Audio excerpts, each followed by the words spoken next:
Welcome to Journey United Methodist Church. I'm Reverend Michael Higgs, the pastor. Journey is a Christian community serving in love with all people, growing together into God's Word. We're glad you've chosen to join worship with us today. You picked a good day because on the first week of each month, we celebrate the Lord's Supper together. The Lord's Supper, or Holy Communion, is a table that's open to all. You need not be a United Methodist. You need not be a member of Journey. You simply need to want to be a part of this community gathered in love around Christ's table, sharing the love that He gives us to give to all within our reach. You might want to prepare just a little bit for that during one of our musical interludes. We have some bread and some grape juice. If you have some bread and grape juice or crackers and juice, you might want to get those. Or you can use whatever else you have that will work for you as a symbol of God's love and God's self-giving in Christ. Might be donuts and coffee. Might be cookies and milk. It might be chocolate and chocolate, which is my granddaughter's favorite. God works with whatever that symbol is that we have to use. And we offer it to Him and invite Him to be present in it and with us. We invite you to visit Journey's website. It's journeytogether.vegas. One of the things you can find out right now on our website is some of the Christmas projects that we're involved in to make a difference in other people's lives in the community. There are a number of things we're doing, different ways you can be involved, and we invite you to take a look at that and join us as you choose.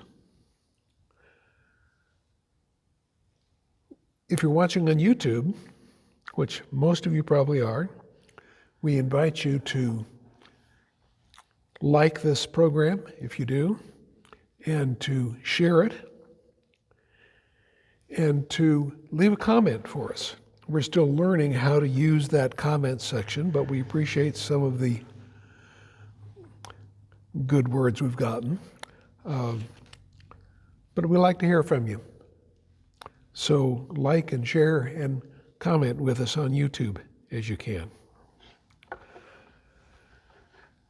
The United Nations estimates that 65 million people on our planet are currently living in exile.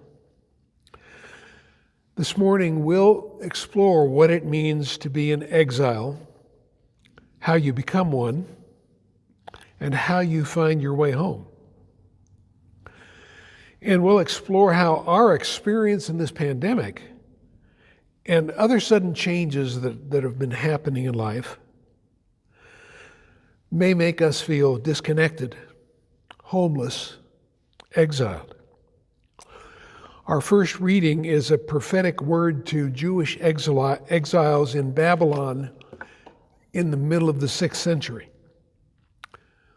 They've been captives for the last 70 years or so, and they've just found out they can go home.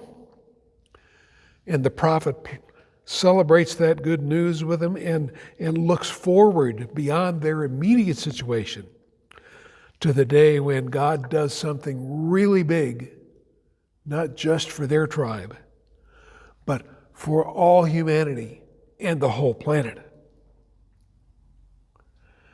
Our second reading introduces John, Jesus' cousin. John always shows up about halfway through Advent. He knows God's on the verge of something huge with his cousin Jesus. And John has devoted himself to proclaiming to everyone who listens that a new day is coming. His message is, turn your life around. And as he preaches in his outdoor sanctuary by the Jordan River, he baptizes a lot of folks into that first stage of new life.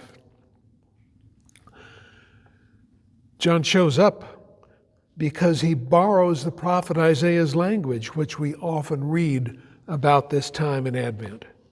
He borrows that language and applies it to himself. He's also very clear, and we can learn from his clarity. John is clear that he's only a stagehand. He's not the star of this drama of redemption and new life.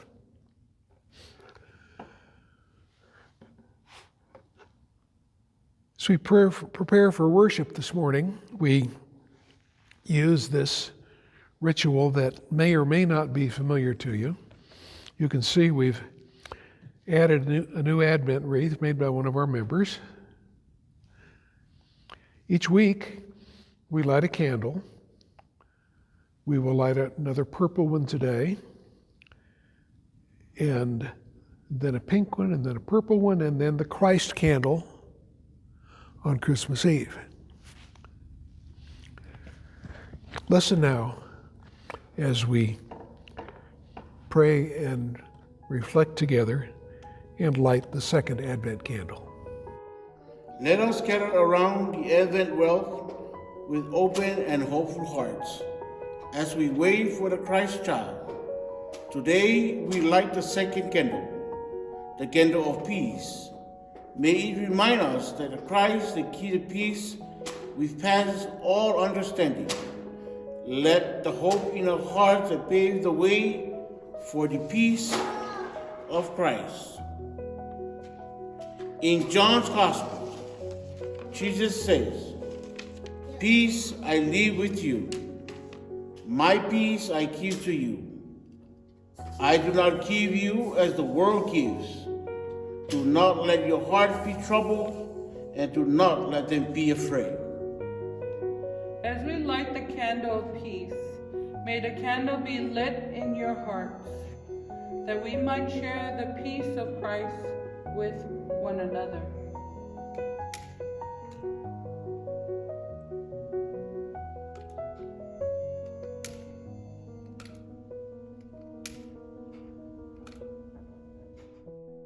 Let us pray. God of us all, we are painfully aware that the world around us is filled with strife and unrest. We confess we often lead our lives in fears rather than faith.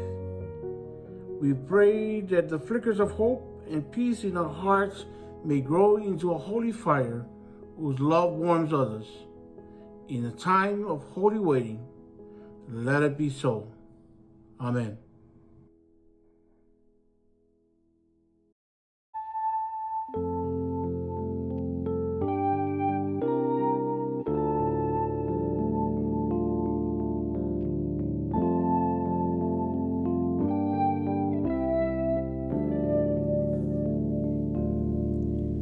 O come, Emmanuel,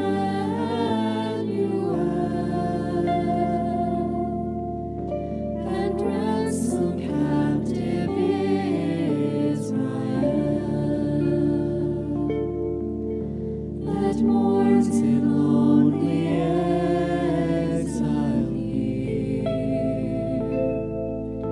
until the Son of God appears. Rejoice, rejoice, Emmanuel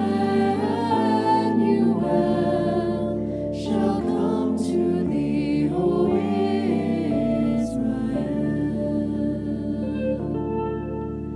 O come, thou dayspring, come and cheer our spirits by thine advent dear, and drive away the shadows of night.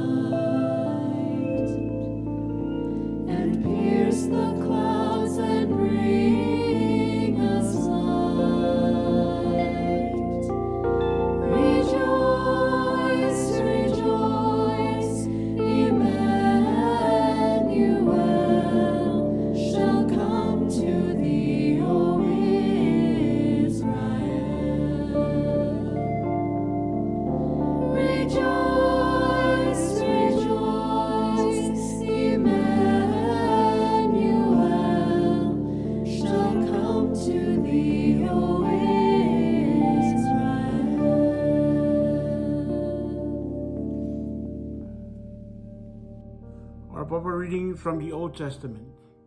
Prophet Isaiah, chapter 40, verse 1 to verse 11. Comfort, O comfort my people, says your God. Speak softly and tenderly to Jerusalem, but also make it very clear that she has served her senses, that her sin is taken care of, forgiven. She has been punished enough and more than enough, and now is over and done with.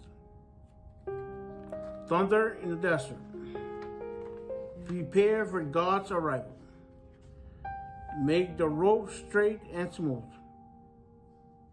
A highway fit for our God. Fill in the valleys, level off the hills, smooth out the ruts, clear out the rocks. Then God's bright glory will shine and everyone will see it. Yes, just as God has said. A voice says, shout. I said, what shall I shout? These people are nothing but grass. Their love fragrance and wildflowers. The grass of riders and what wildflowers fade. It got so much as puff on them. Are these people just so much grass? True. The grass, our readers and wildflowers fade, but our God's word stands firm and forever. Climb high mountains, Zion. You are a preacher of good news. Raise your voice. Make it good and loud, Jerusalem. You are a preacher of the good news. Speak loud and clear. Don't let timid. Tell the city of Judah, look, your God. Look at him. God the Master comes in the power and ready to go into action. He is going to pay back his enemies and reward those who have loved him. Like a shepherd, he will care for his flock, gathering the lambs in his arms, hugging them as he carried them, leading their nursing is to good pasture.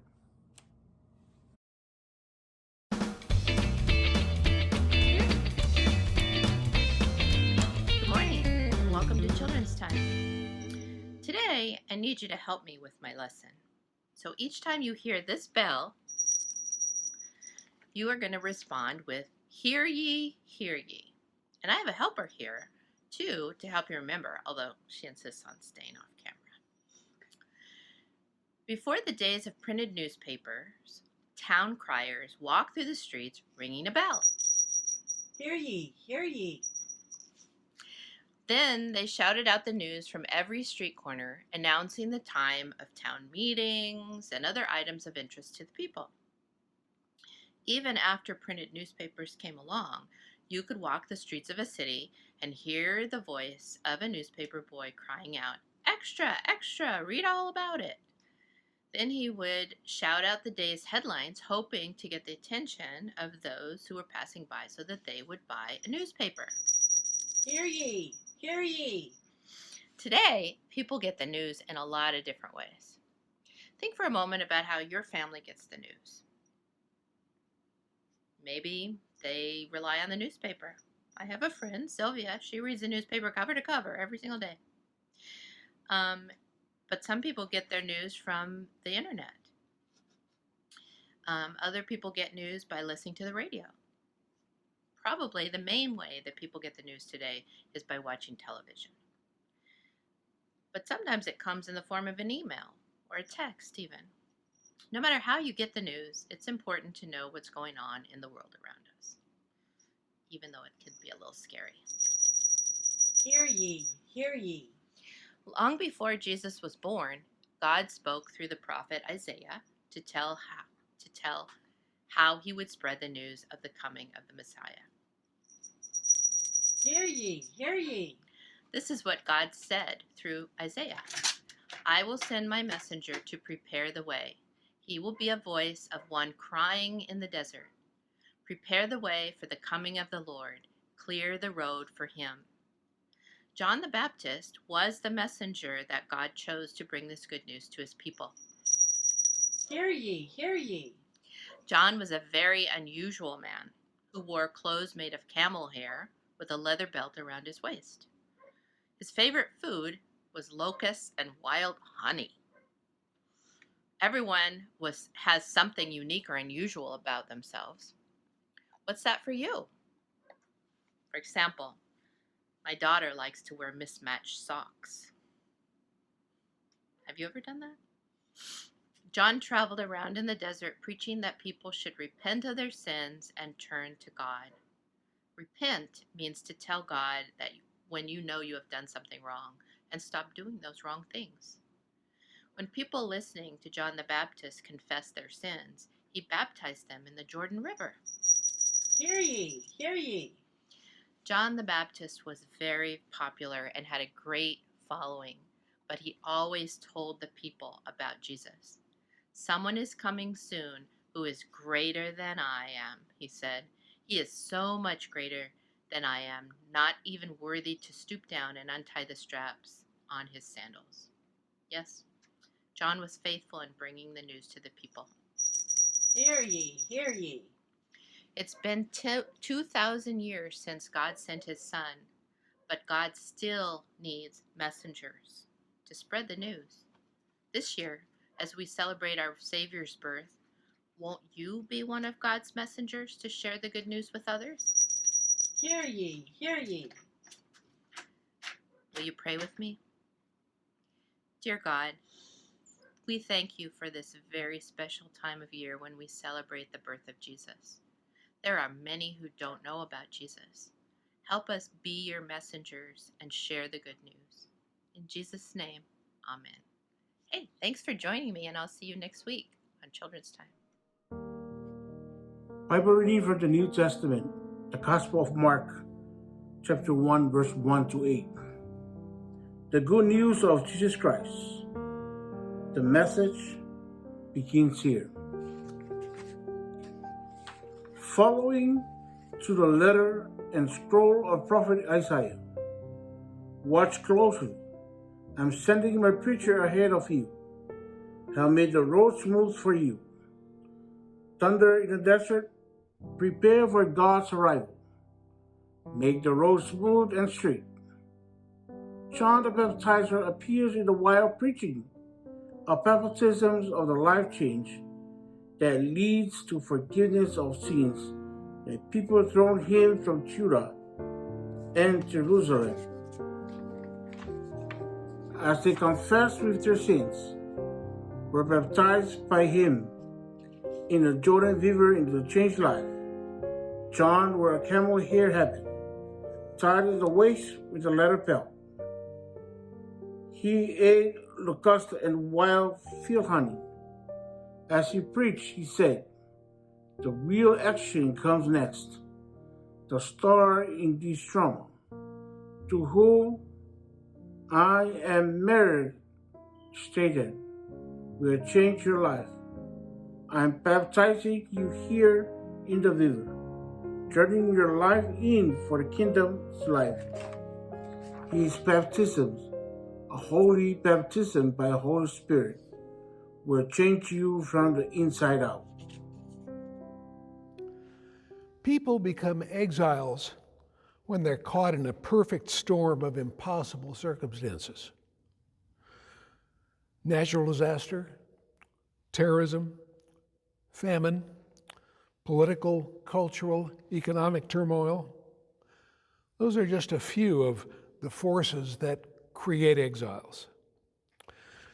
The 68.5 million people on our planet currently living in exile have either reluctantly chosen or been forced to leave their homes and build a new life somewhere else. Some will become citizens of their adopted homeland. They will live where they live and never look back.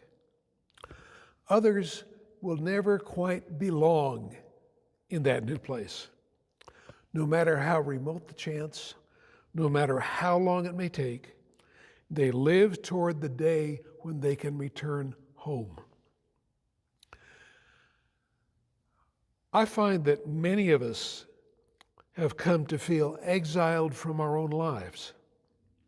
Life was already changing too fast, culturally, religiously, politically, socially. Then the pandemic struck. Simultaneously, it hit the brakes on life as we knew it and triggered a wave of sudden change. Nothing is the same. We feel disconnected from work, school, church, friends, family. We're living into the reality that we'll never be back to normal, the normal we left so suddenly. But we're not excited about our opportunity to define a new normal as we journey together through our experience of exile. We heard Isaiah speak to Jewish exiles in Babylon. In 605 BC, long before I was born, King Nebuchadnezzar of Babylon had conquered Israel. His army had burned down the great temple in Jerusalem and deported hundreds of people. Those Israelites had lived in exile in Babylon. They'd done their best. They'd had children and grandchildren. They'd started businesses, some of them. They'd managed to practice their faith as best they could in that pagan culture. But Babylon wasn't home. It wasn't the sacred land God had given to their Jewish ancestors centuries before.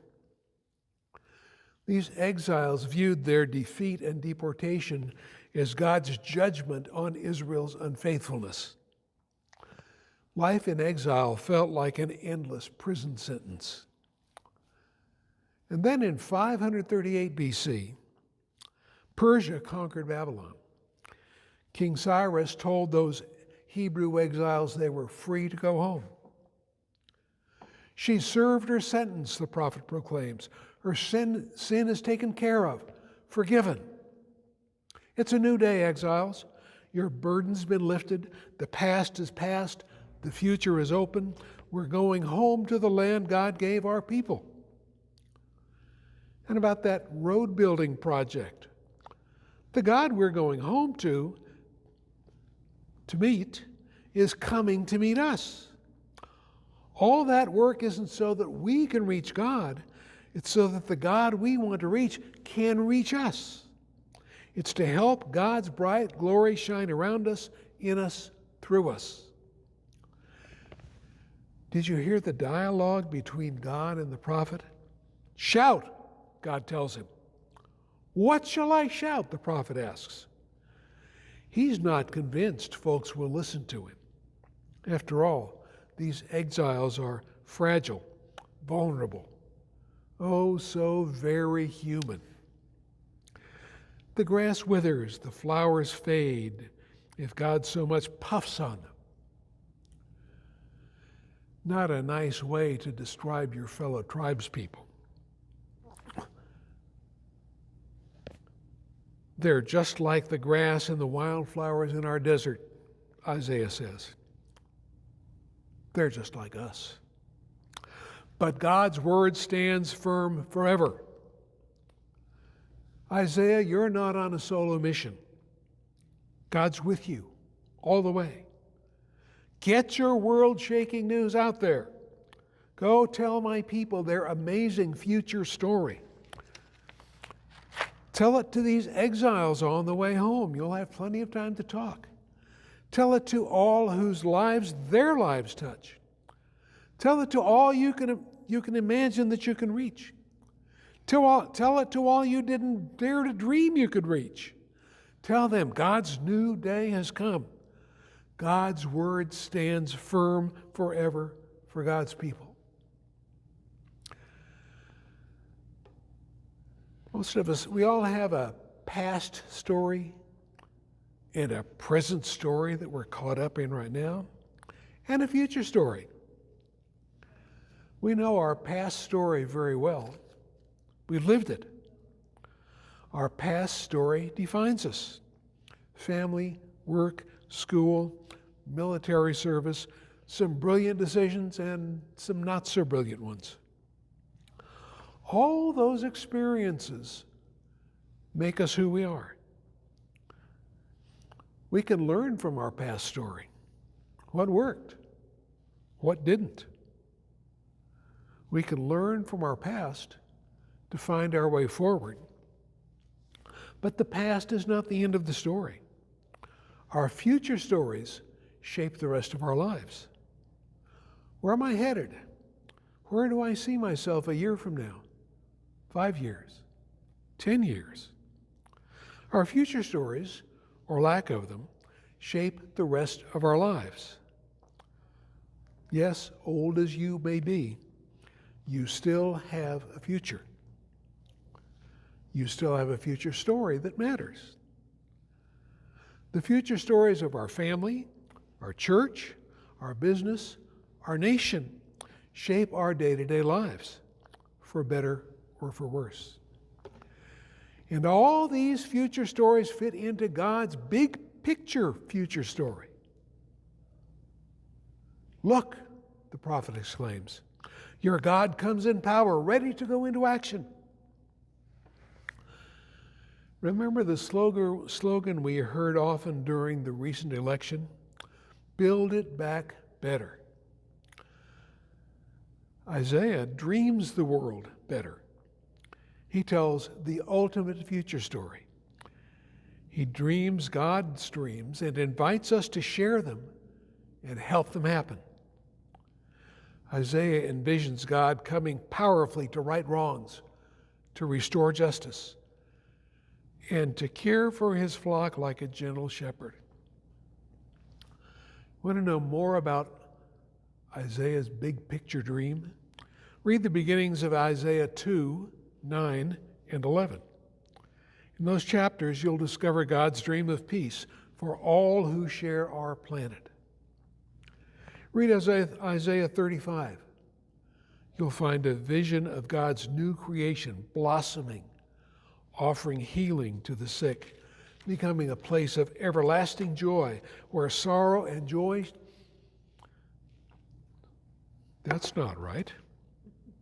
Sorrow and joy won't flee away. Sorrow and pain, that's better. Look it up in the middle of chapter 35 if you're that curious. Read Isaiah 61 to discover God's dream of healing, justice, and peace. Or just join us next week when we explore that part of our future story together. Now, let's fast forward 500 years plus. An unconventional preacher named John shows up outside of Jerusalem on the banks of the Jordan River. His message of repentance and new life draws some pretty good crowds. He baptizes people in the Jordan River. Yes, folks, baptized people way before Jesus. It was kind of a ritual washing that usually signaled a new beginning. So John baptizes folks, and that announces their public new beginning. John appropriates a lot of the prophet's word. You heard that in our reading earlier. And John is crystal clear about one thing. He's not the main event. You heard him call himself a stagehand to the star in this drama. His baptism, John says, is a preliminary step. The other figure, the star, brings a holy baptism by the Holy Spirit that will change you from the inside out. That other figure, of course, is Jesus. John caught Isaiah's vision of dreaming the world better. He found his place in it. His place was to prepare the way and point to his cousin Jesus, who was the embodiment of Isaiah's prophetic dreams. Jesus is our future story. He comes with grace and love to make us new from the inside out. He comes with power to right wrongs and to turn us around when we need it. He comes to welcome us back from exile, no matter how far we wandered. He comes to invite us into God's future story for all humanity and all creation. You know, that story that changes us from the inside out. Can you see the new beginning we long for and hope for in Advent? It's in every word of love, every deed of kindness, every act of mercy, justice, and setting things right. It's incarnation, embodiment, enfleshment. It's you and me and all of us who follow Christ. It's all of us being Christ for our neighbors in small, almost unnoticed ways, and in surprising, sacrificial, self-emptying. It's living the dream, God's dream. It's living out our part of God's future story for God's world. Can you see it? Can you see the dream? Can you see the story beginning to take shape? It's happening as we speak. One writer I read recently asked, how can Christmas come in the midst of such a confusing time, while our grieving hearts are broken by sickness, death, separation, isolation, injustice, division, and more? The same way it came in the first century. Life was no picnic in first century Palestine occupied by a heavy-handed Roman army. Don't ask how, just get ready. Christ is coming. Coming with power, ready to go into action, the prophet says. Coming like a gentle shepherd, leading lambs to a good pasture. They'll have all they need to become all God created them to be. All of God's lambs, all of God's children. Christ is coming as infinite, creating, transforming love wrapped in a vulnerable human package. Christ is coming to live among us, to show us God's design for our life together. Christ is coming to empower us to proclaim good news loud and clear with all we have and are. Can you see it? Are you ready? Amen.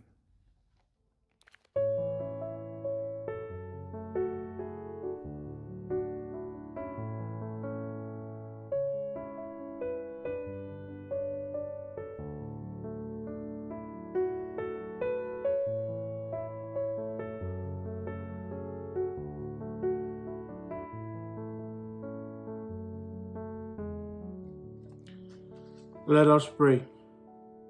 Almighty God, true and hope of all the earth, preparing us a warm and welcoming place to receive the King of creation gladly, kindly, faithfully, create at the center of our crowd that leads the quiet place of light and peace. Help us to keep your goodness and love in the center of these holy days. Stir us up to help those who are within reach, who have special needs during this time. To those in mourning, who feel pain, whether joy and the sounds of this season. Give deeper awareness of your arms around them and peaceful certainty that your other arm is around the loved ones they are missing. For those who are dying, let the peace of your coming surround and sustain them at the time of their living draw near. Reassure their fearful hearts of your endless love and life. To those whose hearts are breaking with sorrow and worry, Let your coming bring power and peace. To those who are sick, open their eyes to your healing presence. With them of your movements to heal your whole creation. Keep them patient and endures as your healing power works in them. For those who are out of works and nearly out of patience and hope, go before them to open the path through their troubles, that they may follow you to the brighter future. And for those that fall separated from loved ones, let their hearts experience the certainty that your love transcends all prior and time and distance, as we are united in love with all the loved ones that we cannot see in prayer. You sent Jesus not with ribbons and wrappings, but with power and grace of all. Receive our thanks, our praise, and our prayers through Jesus our Christ, who taught us to pray. Sa panalangin mo, who art in Ama, heaven, Ama hallowed be namin thy name. nasa langit, Thy kingdom come, sambahin thy will be nawa done ang on pangalan earth mo, as it is in heaven. ikaw nawa ang Give us mag-ari this day sa our amin. daily bread, Sundin nawa and ang forgive iyong us our kautuban trespasses as we dito forgive sa those who lupa, trespass tulad against ng us. sa langit. And Bigyan lead us mo not into kami temptation, ng pagkain but sa deliver us from kailangan evil. namin sa For araw thine is the kingdom, na the ito. power, and the glory Tawarin forever. kami Amen. sa aming mga kasalanan, tulad ng aming pagpapatawad sa mga nagkakasala sa amin. Huwag mo kaming iharap sa mahigpit na pagsubok, kundi ilayo kami sa mga sama, sapagkat iyo ang kaharian at ang kapangyarihan at ang kapurihan magpakailanman. Amen. Never has the work of the church been more important than during this time, when we grapple with the realities of physical distancing while seeing such a great need for unity, voice, and action in the world. We ask that you take this time to prepare your offering check and place it in an envelope and mail it to Journey United Methodist Church at 6450 East Stewart Avenue, Las Vegas, Nevada 89110. Or go to our website at www.journeytogether.vegas and click on the Donate button. You can also send your offering electronically through Auto Bill Pay or Zelle.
Lift up your hearts and give thanks to the Lord our God. God Almighty, creator of heaven and earth, you made us in your own image to love and be loved. When we turned away and our love failed, your love remained steadfast. By the suffering, death, and resurrection of your only Son, Jesus Christ, you delivered us from slavery to sin and death. You made with us a new covenant by water and the Spirit. On the night in which Jesus gave himself up for us, he took bread, gave thanks to you, gave it to his disciples, broke the bread, and said, "Take and eat. This is my body, which is given for you. Do this in remembrance of me."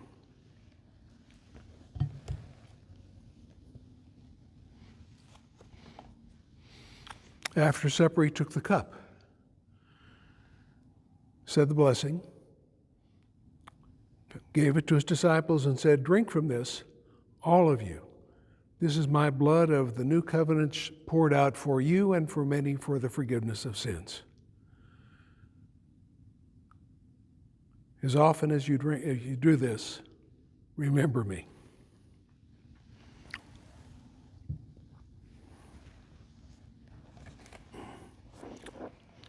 So in remembrance of these your mighty acts in Jesus Christ, we offer ourselves in praise and thanksgiving as a holy and living sacrifice in union with Christ's offering for us. Pour out your Holy Spirit on us and on these gifts of bread and wine. Make them be for us the body and blood of Christ, that we may be for the world the body of Christ redeemed by his blood. By your Spirit, make us one with Christ, one with each other, and one in ministry to all the world until Christ comes in final victory and we feast at his heavenly banquet. Through your Son, Jesus Christ, with the Holy Spirit and your holy church, all honor and glory is yours, Almighty Father, now and forever. Amen. Together we pray as Christ taught us as we say, Our Father, who art in heaven, hallowed be thy name.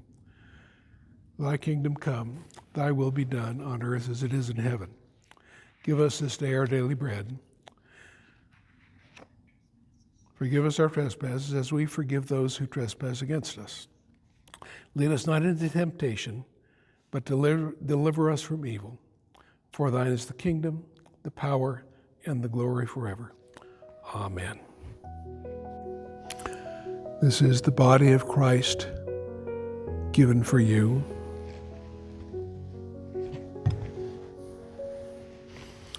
And the blood of Christ shed for you and for all.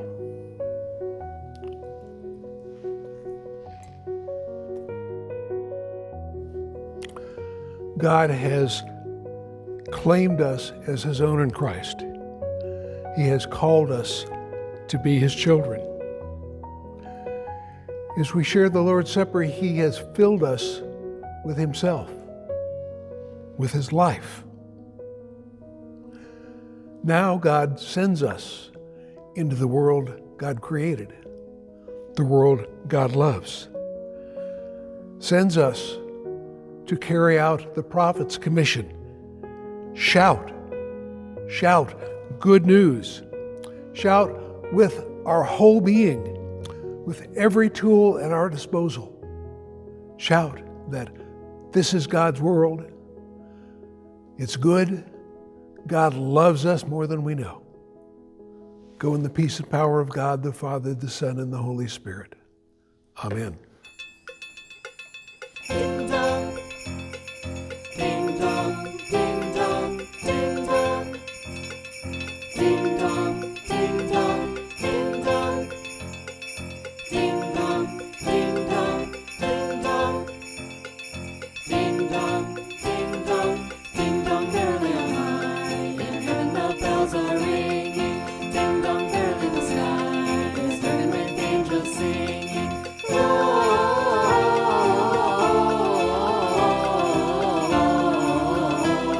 Hosanna in excelsis. Ding dong. He's so